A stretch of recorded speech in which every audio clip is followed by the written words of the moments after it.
Welcome to A Lunch with Biggie, a podcast about small business and creatives sharing their stories and inspiring you. My guest today is a personal chef turned professional speaker who's on a mission to help others find their purpose, discover their passion, and develop their potential. Please welcome Kevin Green Elevates. What's going on, Kevin?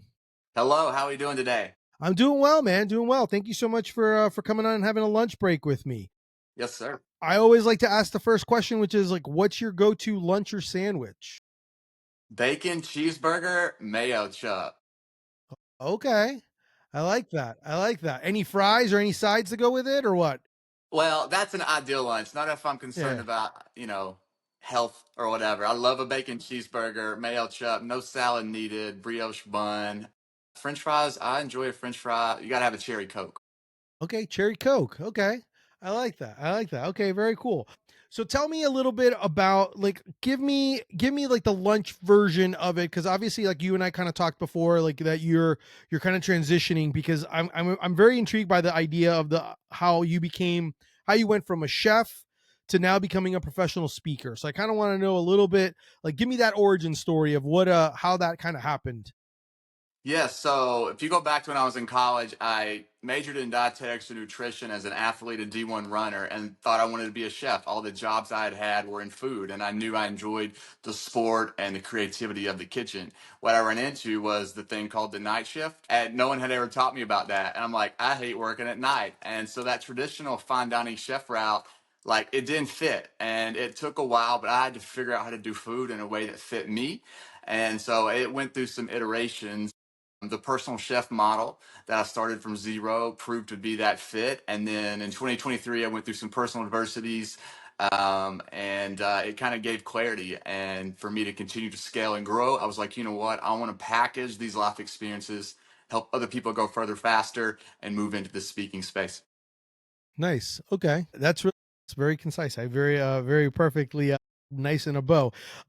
When you were doing, out of curiosity, when you were doing like the personal chef, was that something that you were able to kind of then figure out when you were doing that, just figure out like, hey, I could harness it based on my schedule because I could prep things or do things, and then therefore I'm not always doing the night shift type thing, and you're able to kind of like pre prep foods and things like that for people? Was that kind of the idea when you kind of transitioned from, being a chef to a personal chef? Yeah, something like that. There were a few organizations in the country that help people start it up, the USPCA, the American Personal Private Chef Association. So I used some of their resources, but I used an in-home model where I would come to you with a bunch of gear, do a four-course dinner party, do an in-home event, do a meal prep service. But the thing was, it was like a 9 to 5. And so it gave me a core value of mine is that autonomy, that control, and I wasn't playing when it and not having fun when other people were. And for me, that meant more than that traditional fine dining chef role. And so that model really fit. Yes. No, that makes sense. And then, so since 2023, have you been like full time doing professional speaking, doing Kevin Green Elevates? Has that been your full time thing since 2020? So we're still cooking some, but we're in that speaker space, and we're reaching out to young professionals. I like to say I'm helping them create a life they love by finding that career that fits.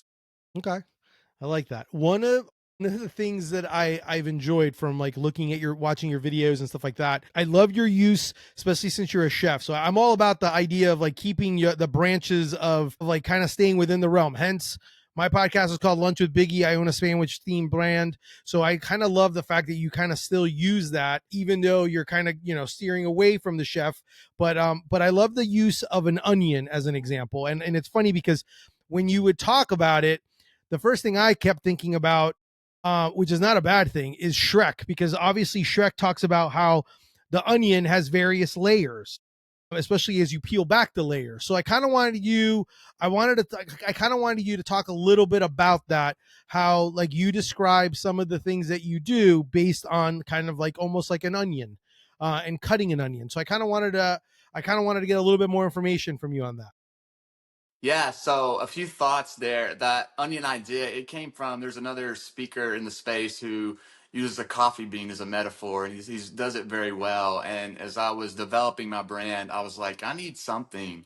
And I was at a coaching clinic one day, and I was like, this is it. Because what happens with the onion is, you've got the papery outer layers, and then you peel that back, and you've got all the layers. You can see the striations in the onion, and then you get to that core. And I was like, this is the perfect metaphor from a chef perspective to teach people how to metaphorically like look at their life and get to the core of what matters. And so I use that onion to teach one of my frameworks. I call it a 3P framework, the onion opportunity. And it's where each textbook knife cut to properly dice an onion stands for purpose, passion, and potential. So it's an amazing way to filter, find that career that fits through that onion metaphor. Yeah, man, that it does hit, and I think it kind of it's a good illustration of it because, you're right. It does have quite a bit of different layers, and it's always and obviously sometimes you can get teary eyed if you don't cut it right and you're not doing the right thing when you're doing it. I wanted to talk a little bit about and obviously like I'm intrigued because I know like obviously how you're kind of transitioning and all of that, and I kind of love the idea that you've kind of done you've been in a quite a bit of within the culinary space. I mean, obviously you got some culinary chops because you've been on Chopped. So I kind of wanted to talk a little bit about like your time before or after, like when you decided to kind of go into the space of that of motivation of like speaking and stuff like that. Was this before, like right before or after you did Chopped? And I guess and at the same time I'm kind of curious, like what did you learn from being on it at the same time? No, great question. So I went on Chop prior to launching my speaking business. I was actually, so it's a fun fact. We're talking to entrepreneurs here and folks that are wanting to do big things. And so, I've made several career pivots. And so I started the chef business, left it and started a culinary program, taught high school for 5 years, and then relaunched the business and then transitioned yet again. The Chopped experience, though, was so cool. It was one of those things I joked if I was ever going to do food TV, that's the one I would pick. And, it was defining for me. And I joke if you're going to go on national TV to like learn something about yourself, well, this is the way to do it. But I will say a few thoughts there. Like they didn't give me like, here's how to be cool on TV, 10 steps to or anything. They like throw you to the fire. And it's very like outside of TV edits, like what you see skill wise is what you get. But I want to note, like, it has become part of one of my keynote talk points because it helped define my food style and really taught me the power of intuition. Okay. Can you elaborate a little bit more on that? Like what and I guess I'm also kind of curious, like what was in your basket? Like what was it Yes. like? Because that's kind of, and I will say, like out of all the shows, that is one of the best. Like Iron Chef is a good one as well, but Chopped is like the great thing about that is the fact that it is like life's unknowns. You don't know what to do. How do you react? How do you pivot? How do you adapt? Which are all things that are super important when it comes to like in life because there there is no roadmap of like perfect, it's not like a map that you've like printed out and says, oh, well, I'm going to go, I start here and I end there. It doesn't work that way. So how did, like, what was, out of curiosity, what was your in a hidden basket? And then, and, what was in there that, and what did you have to do or kind of, where was like, okay, what do I do now? Yeah, so uncertainty on that note is a tenet of my story. When I quit corporate to start the chef business, like I had to face that. And so I had to face it again on Shop. And so I had, well, it's season 53, episode 11, Gluten for Punishment. So um I had scallops and bacon. I had ostrich flap, which is like the wing. And so I'd never cooked with ostrich before. So I was like, what am I gonna do? So, spoiler alert, I had two goals: don't get cut and make it to the second round. And made it to that second round. But my first dish was super strong and reflective of me. But in the second round, I got in my head. It wasn't my best dish. I made something that didn't reflect me, and I wouldn't even eat it myself. And it showed on the plate.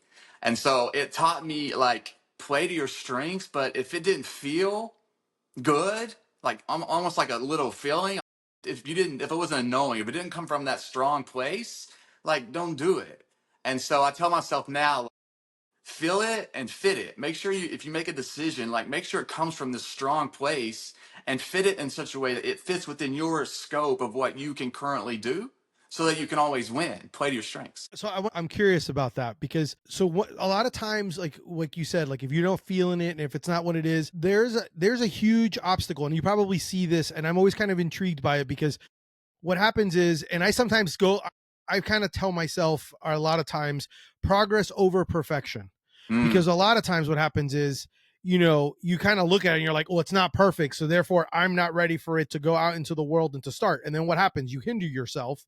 And then now you're not like you're passionate about it, but you're not actually progressing because you're kind of hindering, you putting like your own hurdles on yourself.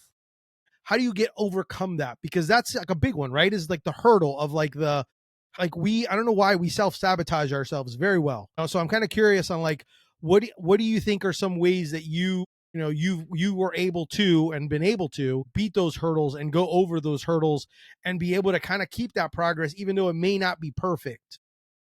Yeah, so I have three things that I call like career kryptonites: perfection, the need for certainty, and control. And PCC, perfection, certainty, and control. And I named the speaking business Kevin Green Elevates. It came from a dinner party where I was unpacking everyday ingredients, and the client was like, "Those aren't. Where's the foie gras?" I was like, "Well, it's not on the menu." But the point was. These are everyday ingredients that you're adding flavor to. You're creating, building flavors, adding spices, and making something magnificent. And it was like, what's this idea of elevating every day? And so in food, it's adding spices, building flavors. But in life, it's like, I trained for High Rocks, which is a competitive fitness race. And like, there are days I went out to the gym or I went for a run a minute ago and it's blazing hot. But like, it was that 1% better everyday mentality. Like, I didn't want to do it, but I know it's far worse to not do it. So I got it done. And it's like, if we can elevate daily, move the needle 1%, we'll get closer and closer to that goal. And done is better than perfect. Yeah. No, I love that. I love that, man.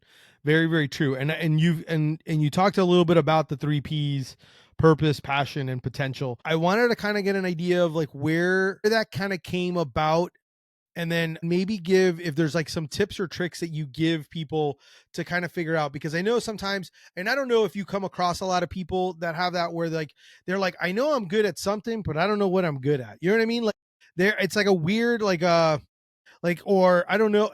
And I guess I'm just kind of curious, like when you see that, when you come across people that have those things like a purpose, a passion, and then like but they're not sure where it is, like it's unguided, like how do you get them to focus and figure out like, okay, this is the direction I should be going in?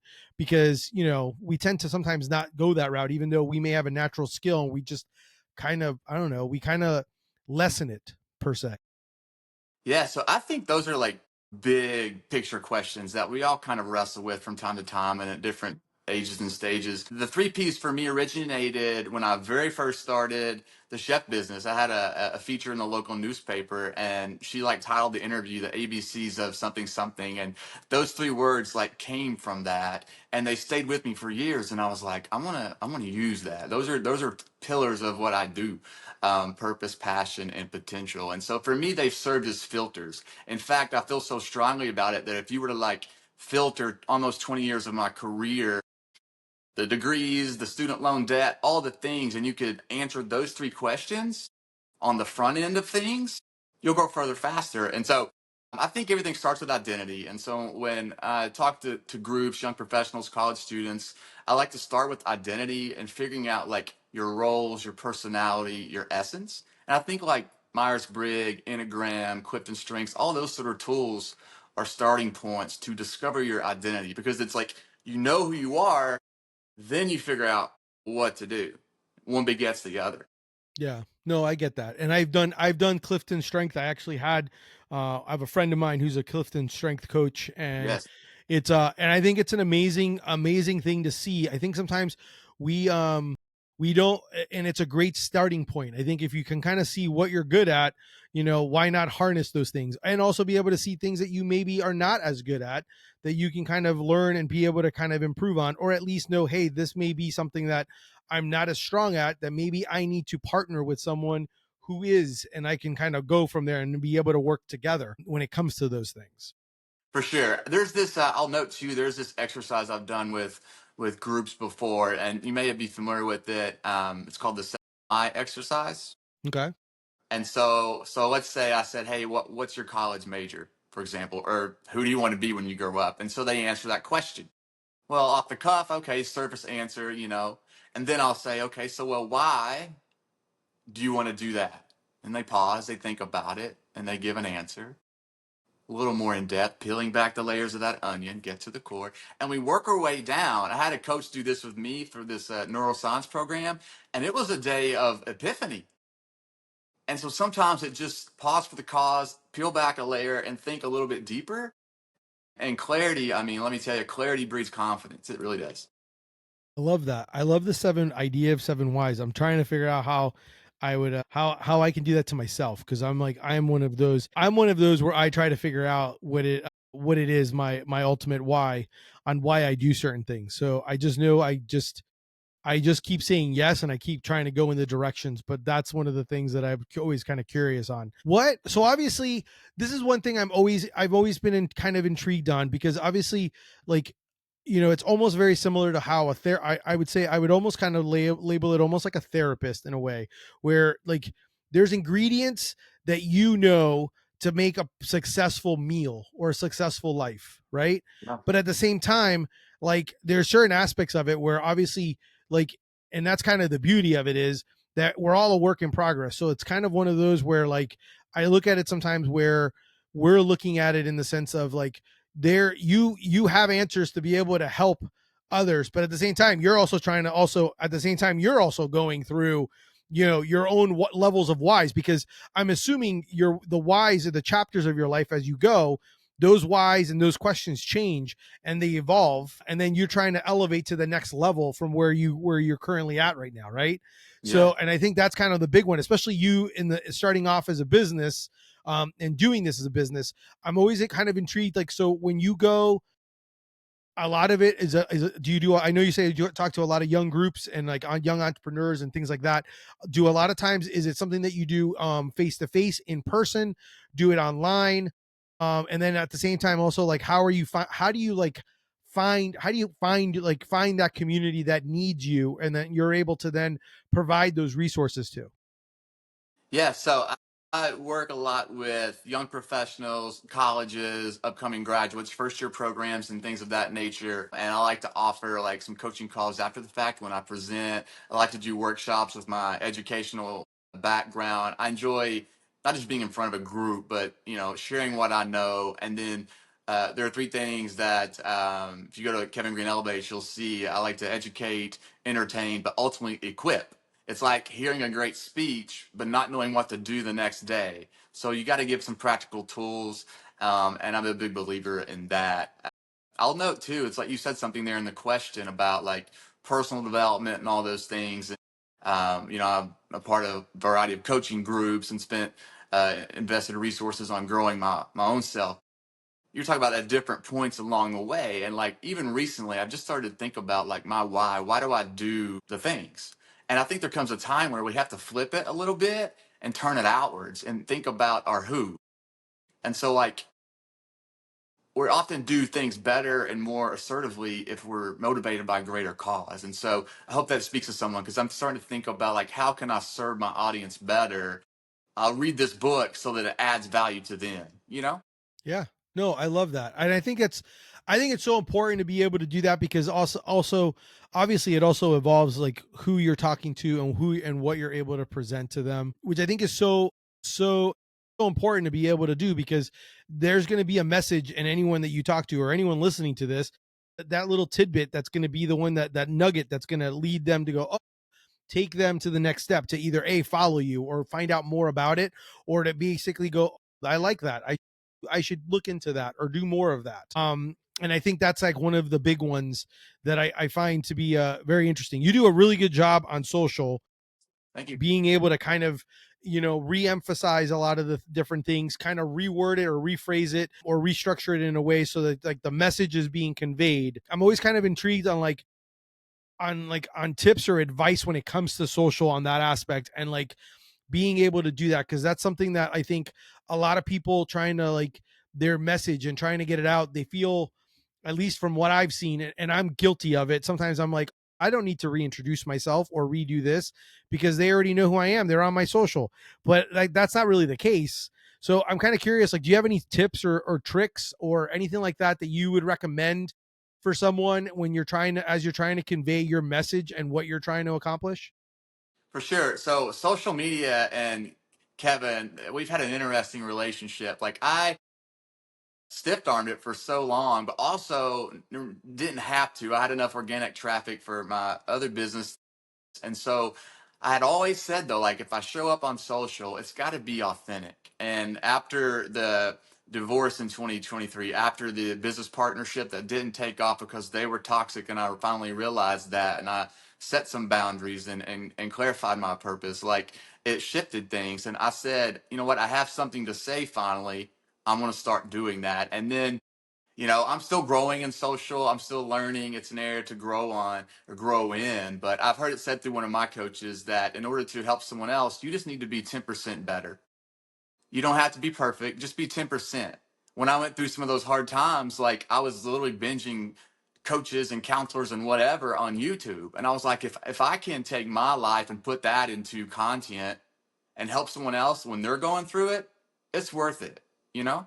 And so, but I've tried to be very specific in one, being authentic in how I show up on social media. I also tried to be a student of the game and, be consistent. I think those are three things that are important. And obviously, like, I never wanted to be the guy who said, yeah, here's what I had for lunch. No, like show up with value, speak to the pain of who you're trying to reach and impact, and see it as service. And so that's kind of how I've done it. And I'll note this too for those that are listening. And I think we all need to be courageous, and it takes some gumption to like put ourselves out there, whether we're an employee, whether we're an entrepreneur, or both. Like after time, like people have seen what I've been doing lately and they're like, man, that's bold, or that's real brave, or kudos to you. And so like I stayed quiet for a long time, but here we are, and it's been worth it, and we're only really just getting started with some of that. So that's what I would say. What do you think has been the hardest part of this journey that you've been on currently right now? Like, and obviously, like, what do you think has been, what are some of the difficult things that you've gone through? And obviously, you mentioned some of the things that kind of led to this path. But I'm just kind of curious, like, business wise, or just trying to get this going and get this started. What are some of the things that you've kind of learned along the way, as you've gone through this so far? So I think we all, well, for types like me, type A, recovering perfectionist, we like it when everything's in place. We like it when everything's polished, when that signature dish, you've wiped the rim of that plate, you've got the garnishes on there. We don't like the dirty work or the messy middle. And so it's this ebb and flow for me where I've kind of got the machines well oiled on one end, but then when you make a pivot, a transition, and you have to learn new skills, it gets messy again. So you go from like top of the mountain to the valley, but you have to be willing to pay that price so that you can get back to the top again. And I think that's true for anyone trying to do something of significance. And so with that has come, there's a learning curve, whether it's social media, podcasts, content creation, whatever, implementing AI. So there's been this learning curve, and then just patience. I think we all want everything to be done tomorrow or yesterday, but good things take time. It's like a good sauce. I like that. I almost feel like that is kind of almost when that may become, when you said patience, I thought to myself, I'm like, that's the hidden fourth P. Yeah. And it comes to this because like you have like and you being a runner especially, we'll just tie us all in now, is the fact that a lot of times we want to have immediate gratification. We want to have that end goal that's going.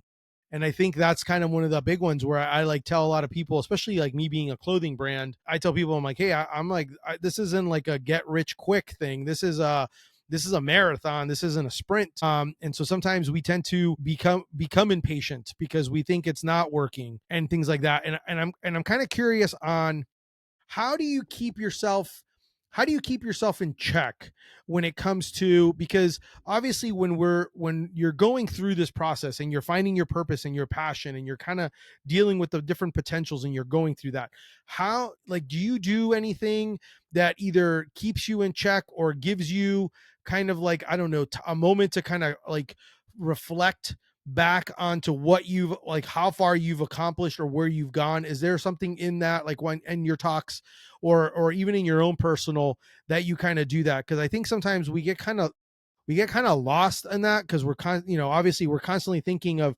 we want to improve, we want to get better, we want to do a little bit better every day, we want to get to that, like, that finish line. but then sometimes we just forget to stop and actually like turn around and look at the like how far we've come, Yeah.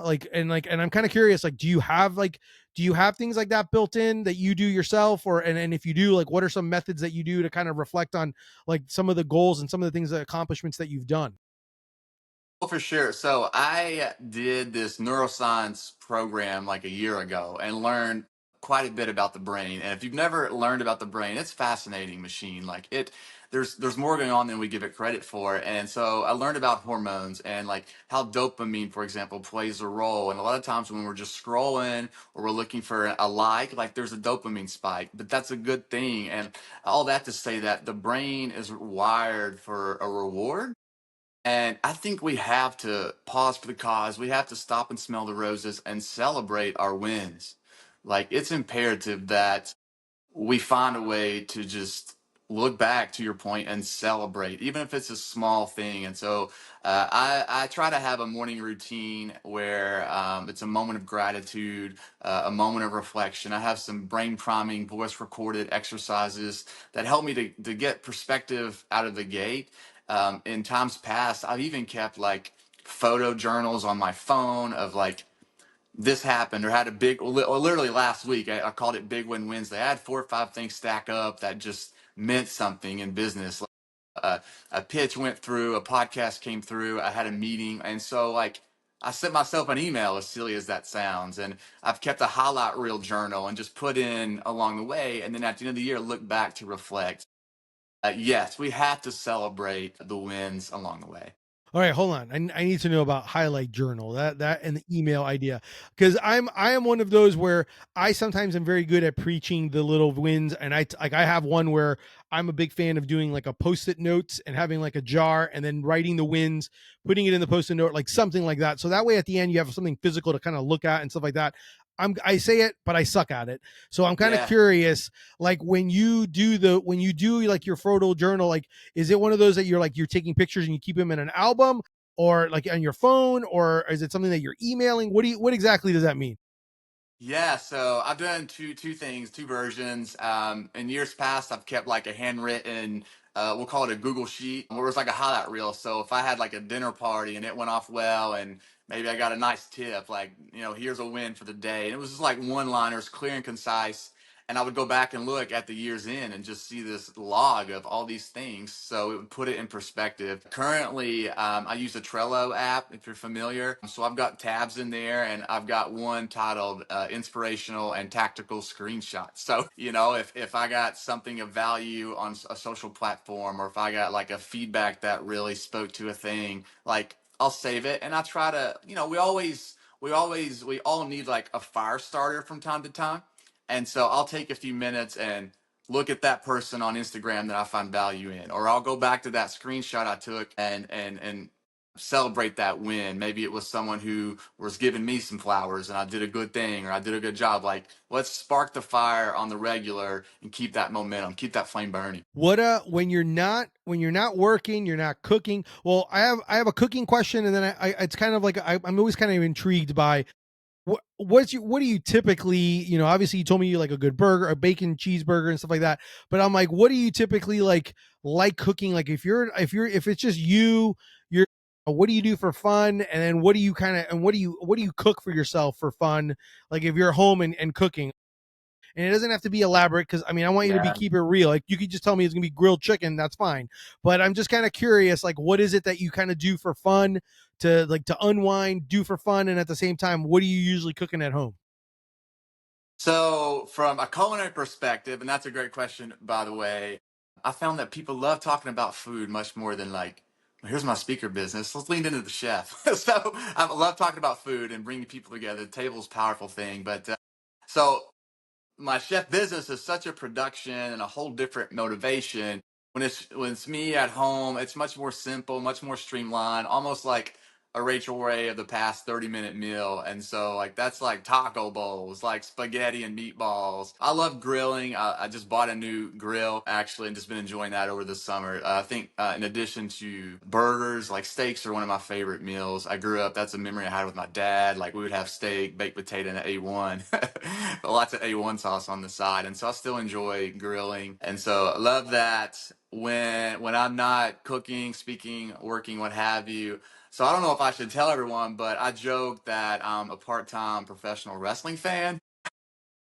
That's not a bad thing. I work from home, so I tend to watch now way more wrestling than I ever had before now that it's on Netflix. Yes. So I'm not gonna lie, like that's my it's not really a guilty pleasure. It's my pleasure. I enjoy watching it. You know, all right. Well, I'm glad you're with me. I'm not the only one because that so resonates. And here's what happened. So I realized all the stuff I grew up watching prior to my 25-year hiatus was all on Peacock. You know, the archives, the WCWs. So I went back and watched it, and then I was like, "What's going on with this new stuff?" And so then I kind of got interested, found some YouTubers that were giving reviews, and so now I'm kind of in it. But here's the thing. Here's the thing. Jokes aside, like as a speaker, as a communicator, it's the story, it's the emotion. And like if you look at the production of like a WWE event, if you look at the storytelling that happens, if you look at the skill set it takes, like it makes sense. And so I find, I guess what I'm getting at is I find a measure of inspiration through that. And so it's a way for me to kind of relax and unwind and kind of disconnect for a minute. So that's what I enjoy. So I will tell you, and there's two things that I would recommend. I'm looking forward to seeing because that's something that I enjoy, the storytelling aspect of it and how they come up with the creative process of it and how they kind of build it. There's two shows that there's a Netflix show that's about to come out that is that basically like how they come up with the storyline and the whole scripting of it. That's supposed to be released sometime this summer. And then the other one that I watch that I just find to be interesting, I mean, it's kind of reality showish. It is reality showish, but still, I enjoy it. It's called LFG, which is like legends and I Yeah. guess future greats. And what I love about it is the fact of that is the idea of like creating that relationship and that like storyline of like each match being like its own kind of almost like a, you know, in many ways is almost like a dance or some kind of like theatrical event, which is amazing by it. Yeah, that's one of the things I enjoy about it. That, and I think I'm truly amazed by the physical feats of these people, how they do certain things, even how they like, I know they get hurt, but like how Yeah. they're able to do half the things that they do. And you're kind of like trying to figure out like the magic trick of like, well, they didn't even touch them, but it looks like you hit them, you know, and things like that. But Yes. so no, I totally get it. And that's actually, it's funny because I have a friend who she's a food person. She does a food writer, and she loves wrestling, and we end up talking half the time about wrestling, about, hey, did you watch the wrestling this week? Did you watch Raw this weekend, or whatever?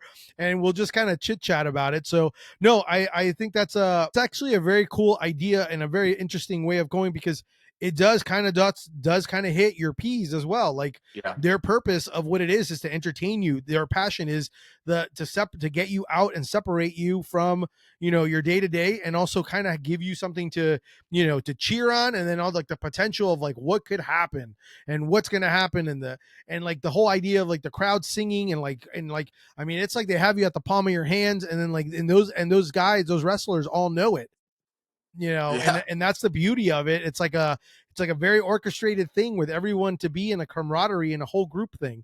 So no, I love that. I think that's Yeah. awesome. Very, very cool. Very, very cool. Especially since I literally just watched, like, I think I just watched like a pay-per-view that was on, like, I may not watch it on a Sunday, but it's on Peacock or something. And I'll be like, oh, I'll Yeah. just turn it on and watch it.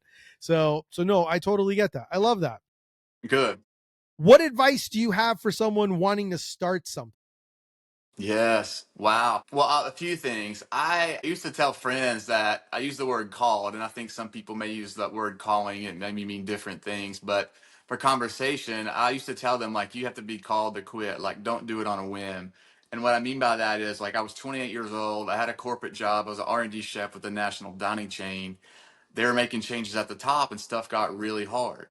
And so I started to look elsewhere, and I had like this weekend where I was like up late, kind of praying for answers basically, and I was trying to figure some stuff out, and ended up going in on a Monday and turning in my notice. Like I quit without a job, the one thing my dad said to never do.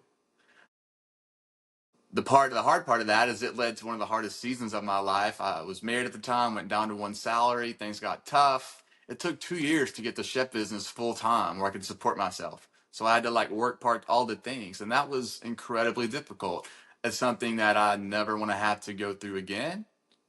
But at the same time, 12 years or so later, I wouldn't be sitting here today talking to you had I never taken that step. And so quitting corporate without a job, jumping out without a parachute, because I was your prototypical student. I did all the things the teacher said to do. Like, you know, I had the resume, I went to the private school, I made the grades, but A and B and C did not equal D. And so what I would say is like, you have to face uncertainty. You have to take a calculated risk. And on some point, you got to open those hands of control, you know, and it's going to be hard. There's going to be things you don't know, but that's where you leverage your strengths and ask other experts. You know, I think a recipe for success with for me has been grit, determination, some faith and grace, and then just again moving that needle, that 1% every day.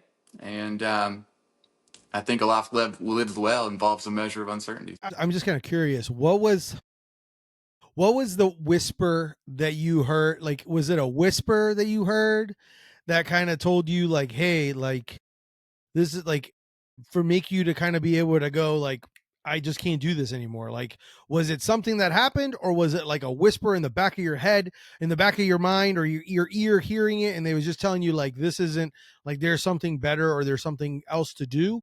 I'm always intrigued by, like, what was it that kind of led to that, to give you that, to make you go and do the, like, like, you got froggy and you jumped, like, Yeah. what was it?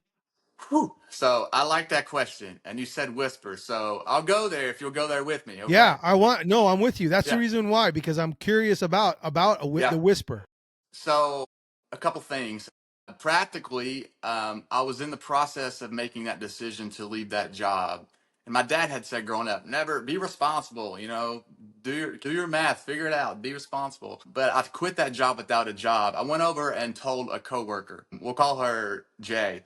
I sat down at Jay's desk and said, hey, I just had this meeting. Here's the decision I've made. She's like, what? We both had pugs, dogs at the time. They were like litter mates. So we had something in common. We had spent time together outside of work. But I looked at her. She was a few years older at the time. She had the family, the mortgage, the house, the dogs, the goldfish, all the things. I didn't yet have that. And I was like, look at her. She's got a corporate job, a degree in zoology, working in finance, and she's kind of stuck. I'm none of those, but I'm frustrated and things feel like futility. So now what? So there's that. So I grew up in a faith environment, right? And that's gone through some iterations, but it's real to me. That weekend I was at home, I had pulled up a speaker that I thought was credible, I'll say it that way, and had some books out, and I was like looking for an answer. And whether it's God, the universe, whatever you want to say for conversation's sake, I believe that there's sovereign and synchronistic moments. And this was one of them for me. And I just sensed through some creative means, I had friends over, and there was the movie We Bought a Zoo with Matt Damon about this, it's a true story. Like somehow we ended up watching that, and like it wasn't planned. I don't know. There was a young kid in the group, and we turned it on. And I'm sitting at the end of the couch, Biggie, and by the end of the movie, I'm almost in tears, and no one knew. No, I'm not kidding. No No, one knew no, why. dude, I feel you, because I've watched it and I've also been in I can relate, man. I relate. Well, let me. So here's what happened, and I'm glad you can relate. So I'm sitting there and I'm watching that, and it's the scene where he's sitting on the porch, and Scarlett, which is my celeb crush, says, "I know your triggers." Triggers is a code word for OCD. Like I've had that mental bent all my life, and I never knew why until I quit corporate and went through this season where I had to literally trust divine dependence and see if all this was real. But it just struck me like a chord. And in that movie, he uses that two-word phrase, "Why not?" Like why not take the risk? Why not whatever? And so it was that next Sunday. Like I'm a drummer. I was playing in the worship band, and I was like in the audience at the moment, you know, whether you're a praying person or not, I know at some point we all turn to something, a higher power, and it's like, I thought to myself, it was just a thought, should I quit this job? And it was like a moment of levity and lightness. And in my conscience, in my spirit, in my heart, it was like those words came back. Why not? And I was like, really? But be responsible, you know. cross your T's, dot your I's. And it was like this playful nod from divinity or what have you. And I literally walked out of my job on that whisper. And it changed my trajectory ever since for the better. And that's what happened. Awesome, man. I'm glad I asked. I'm glad I asked because it definitely I definitely think that and like you said, I could definitely think to some degree I think whether we like it or not, the world is the universe or the world or is talking to you. We just sometimes need to kind of stay quiet to be able to hear it. And sometimes we can't explain it, and we may not know where the journey is of where you want it to lead to, but it definitely does. And so no, I appreciate that, man. I think that's awesome. I love being, I'm glad we got to dig a little deeper there and get a little bit more there because I think that like, that's awesome. I think it's awesome to be able to kind of the fact also that you heard it because, and even if you go into the world of like, I tell people, and I've heard many guests say this before, like when you get like a thought or an inspiration or something that tells you to do something, you don't do it. And then later on, you then see someone else like that same idea that you had, but that you didn't do, someone else took it. It's kind of one of those where it's like, like sometimes that's what happens. It just like it whispers in your ear and tells you this is what you should be doing, and or this is what you should think of, and like you should do this, and then you either take it or you don't take it. And if you do take it, you don't know what the wonderful splendors of that could be.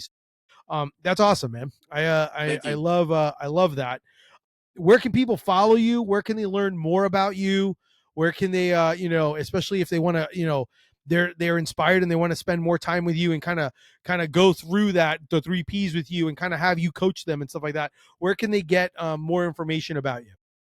For sure. So on Instagram, it's currently Chef Kevin Culinary. A lot of my speaker content is currently on there. It's Kevin Green Elevates, LinkedIn, TikTok, and kevingreenelevates.com for my speaker website. Version 2.0 is coming out in the next couple of weeks, so it's going to be very specific to what I do, what I'm all about. And then I've got some courses and things of that nature in the works for next year, and so you can check me out there. Out of curiosity, have you talked about or thought about just creating a separate Instagram for Kevin Green Elevates as like a separate, so that way it's like business and then the culinary chef stuff on the other side? Yes, that's one of those overarching questions from a business standpoint. I think if you confuse, you lose. But we're kind of bridging the gap currently, and we're in the process of honing in and making some tweaks. So we'll see what happens there for sure. Okay. I was just kind of curious because like I mean I have like a personal Instagram, I have a business Instagram, I got a podcast Instagram. So that's why I'm always kind of curious on like because it's so tough because like then you're like how do I share and at the same time be me and like and do all those things. So that's why I was curious since you had the TikTok and some of the other stuff already on it. Kevin, definitely a pleasure to chat with you. I really have enjoyed getting to hang out a little bit during my lunch break. So thank you so much for coming on and being on. If you're interested, definitely give him a follow. I think he's got definitely has some great things to kind of even on a day to day to be able to kind of remind you, but even more so someone to be able to kind of interact with and be able to kind of get inspired by. I think it's super important to be able to have people that kind of know and can kind of even help you, especially if you're questioning, what's my purpose or what am I supposed to do. Kevin's a great option to be able to kind of talk to and be able to kind of have him hopefully guide you through that or at least be able to lead you in the right direction, which I think is super important. That's our show for today. Thank you so much to Kevin Green Elevates for being on and for having lunch with me. Definitely make sure to check him out. Make sure to like and subscribe and share and rate and do all that good stuff with the podcast. If you want to support my brand, check out Deli Fresh Threads. Obviously, sandwich selfies. I want the sandwich selfies. Give it to me, especially if you're making a good sandwich. And if you're not, that's fine too. But thank you until next time. Keep eating sandwiches and follow your passion. Thanks, everyone.